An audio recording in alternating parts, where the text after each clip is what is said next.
Okay, let's deal with some of these core fundamentals. Let me first begin by saying that in the United States, and I don't know who's going to be watching this, perhaps people from other countries, but I'm talking about people in the United States. Statistics have shown over the years that less than 5% of the population gets to retirement age financially independent. Most people find themselves in a situation where they're, still working or retiring on less than it takes to live, or dependent on some type of a charity or assistance from others, or they're either physically dead or they're just dead broke. But less than 5% of the population gets to retirement financially free.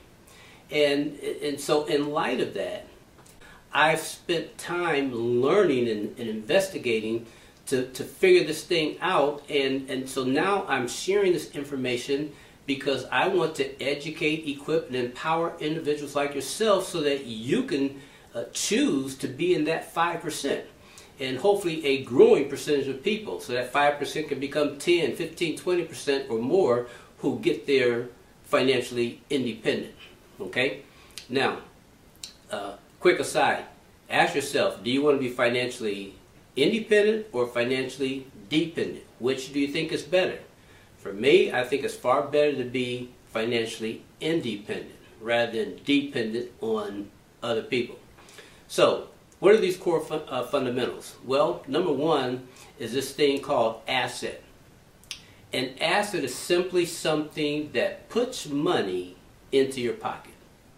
Whereas the banker may tell you that your house or your car is an asset, that's a rather old, basically traditional definition of assets. But when I use the word asset, I mean things that generate income, more income than the cost of owning it. So look at your house. Does your house generate more income, more money, more real money into your pocket than it takes out? And for most people, the answer is no. So it's not an asset. I'm not talking about the value of the real estate. I'm talking about the income that flows in. It's not an asset. Your car, not an asset. Because houses and cars for most people take money out of your pocket, but it doesn't put money into your pocket. Now, one of the things that I do is I invest in residential real estate. And the properties that I own, they generate income, monthly cash flow, monthly income, real money. And the money that comes in is greater than the expense of owning it. So on a net basis, those properties put real money into my real pocket. They are assets. Okay, so fundamental number one is asset. Number two, I've already mentioned the word cash flow. What is cash flow? Well, you have to understand the monetary system, money moves, it flows. And that flow is called cash flow. Now, on an individual item basis, let's take your household. You have money coming in and you have money going out. Okay? You have to pay rent or mortgage, utilities, groceries, yada, yada, yada. But cash flow was talking about the amount of money in excess above and beyond your expenses. So if your income is greater than your expenses, you have a net cash flow, which is referred to as positive cash flow. However, if your expenses exceed your income, you have more expenses than you have income, then you have negative cash flow. Quick example, most people are familiar with the term Black Friday. And that's referring to the Friday following Thanksgiving every year, which they're now trying to make Black Thursday. But people are familiar with Black Friday. And the reason they call it black is because when you have positive cash flow on a financial statement, that's designated in black. So income minus expenses equals positive cash flow. That's designated by a black number. If expenses are greater than income, then the net number is designated by a red number. Okay, it's negative, it's red. That's a problem. So negative cash flow is red, and these businesses function pretty much most of the year, all the way through Thanksgiving, in the negative, in the red. And then the spending that occurs on Black Friday turns their cash flow positive. And that's why it's called Black Friday, because it's a tremendous influx of cash, so that now their income exceeds their expenses and they're positive for the year. Black Friday. So that's positive cash flow, and that's a good thing. You want positive cash flow. Most people's household income is either just barely covering the expenses, or they have negative cash flow because they use credit, they use debt to make it from month to month, from paycheck to paycheck. They're overspending. That's just like our U.S. government, overspending. Okay, running an annual deficit. Okay, and a national debt, running that up. So positive cash flow is good, negative cash flow is bad. So you want positive cash flow. Then there's something called cash flow patterns. What's that? That's talking about how people spend money. You can spend money in such a way that either you spend that money just on expenses, or you spend that money and you use it to create liabilities. And unlike assets, liabilities are things that take money out of your pocket. So where assets put money in your pocket, liabilities, and most people are familiar with liabilities, it takes money out of your pocket. So when you buy that house, it takes money out of your pocket. When you buy that car, it takes money out of your pocket. You buy appliances, you buy clothes, you eat out. The spending that most people do is on liabilities. Okay, they're just expense. It just goes, money goes out. It's not on anything that brings money in to their pocket. So that's cash flow pattern. Then there's this thing called cash flow quadrant. And that's basically saying that there's 4 basic ways that you can earn a living. You can earn a living as an employee, as a self-employed, as a business owner, or an investor. 4 basic ways. And again, in the United States, most people, some 90% of the population, earns their income as an employee or as a self-employed.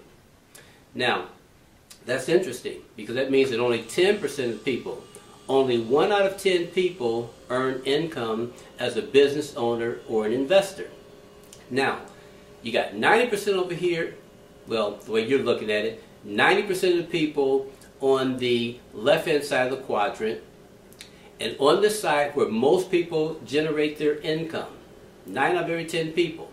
It's interesting to note that only 10% of the nation's wealth is generated from working as an employee or self-employed. 9 out of every 10 people earn their income that way, but only 10% of the wealth is earned over there. Conversely, only 10% of the people earn their income as business owners or investors. 1 out of 10 people, and yet 90% of the wealth is created on the right side of the quadrant. And if you understand that, then you should understand that the right side is the right side. And yet most people are operating over here. And I think it's because they haven't been educated. They don't really understand that. And that's one of the reasons that's driving me to get this information in front of individuals like yourself, is because I believe you need to understand that, so that your choices, you'll make better choices. Okay? So that's a little bit about cash flow. Now let's talk about leverage. Leverage is anything that gives you the ability to do more through using it than you otherwise could without it. And the example I like to use there is purchases. Okay? Such as, like, when you go to buy a home or you go to buy a car. Even though we say you purchase a home or a car, most people really don't purchase it. They borrow money to acquire it. Most people do not have the cash to outright pay for a car or a home. So what they do is they borrow money. And those borrowed funds can be referred to as leverage, because that borrowed money gives people the ability to do something, to acquire a house or a car, which they otherwise could not do without the borrowed funds. So that's a form of leverage. And you can have leverage with a lot of different things. You can leverage people's time, people's talents, people's abilities. And that's what employers do with employees. They leverage your time, your talent, and your ability, and they use those things to generate profit. And you need to understand that. Your employer's using your time to leverage your time, your abilities, your skills, your know-how to generate a profit to the owner. But see, the problem is most individuals don't have any leverage working for them. And that's a problem. Again, that's why I want you to understand it. Then there's this concept called mind your own business, the name of this site. Why is that name? Well, what mind your own business means financially is the practice or the strategy of acquiring assets. When you mind your own business, it means that you're taking some of your available income and you're using it to acquire assets. So instead of simply spending money on clothes or jewelry or entertainment and recreation, you spend some of that money on an asset, something that's going to make you money, something that's going to generate more income than the cost of owning the asset. So anything that does that is an asset. So again, if you understand that, it makes sense to acquire assets. If you want to know what the secret of generating wealth is, it's really assets. Think about wealthy people. What do they own? Take a guy like Bill Gates. What's his asset? Microsoft. Okay? Bill Gates doesn't work for money. He generates money through this asset called Microsoft. Ray Kroc, McDonald's. Mark Zuckerberg, Facebook. Okay? Dell Computers, Michael Dell. Okay? Walmart, Sam's Club. That's the Walton family. Okay? See, these people who have wealth, they understand the ownership of assets. The unfortunate reality is that the average person doesn't own any assets. Even though you have the ability, the freedom, and the power to go out and acquire assets, most people don't do it. And again, I think it's because of financial ignorance, which is one of the reasons I'm going over these fundamentals. Then we have this term called residual income. And this is very important because most people generate their income from a source that you can call linear. And linear means that you do work one time and you get paid for that work. To generate more pay, you have to do more work. So it's just a one-time income for one-time work. Well, residual means that you do work one time and you get paid for that work, but you also get paid for it on an ongoing basis. You don't have to do the work again, but there's an ongoing income associated with that. For example, I used to sell insurance, and it's been over 12 years since I sold any insurance, yet I continue to get paychecks for work that I did more than 12 years ago. That's residual. I also own real estate, and I receive monthly income from real estate that I acquired in the past, and most of it I have very little to no work to do, but yet monthly I receive income. That's residual. I have online networking businesses that I pay for, and yet they generate income. That's residual. Okay? So residual is a good thing, and again, an unfortunate reality is that most people don't even know what residual income is.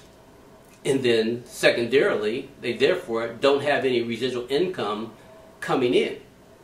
And residual income is what allows you to break the bondage, the dependence on a job. See, if your income is linear, if you have to go to work to generate this paycheck, then, and you have nothing other than that, you will always have to go to work to generate your paycheck because it's linear. It requires your body to go to work. Whereas residual, you can do work one time, and residual has zero to very little requirement to keep producing that income. Take an entertainer or an athlete, for example. Let's take entertainers and musicians. They generate a song, they create a song, and they get paid royalty income on that. And that royalty income is residual because the song is created one time, and yet every time it's played, it generates an income. That's residual.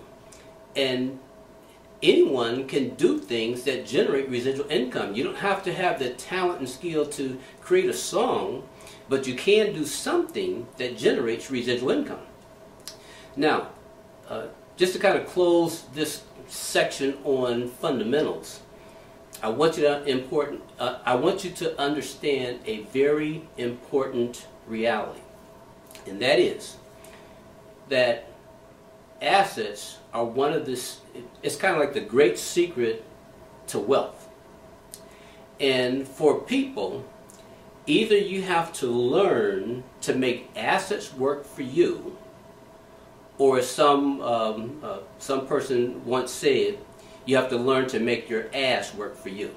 So either it's going to be your assets or it's going to be your ass. Okay? It's one of the two, and the choice is yours. So understand that, and then choose the course of action that you want. And for me, I think it makes sense to mind your own business through acquiring assets. I think it makes sense to generate positive cash flow.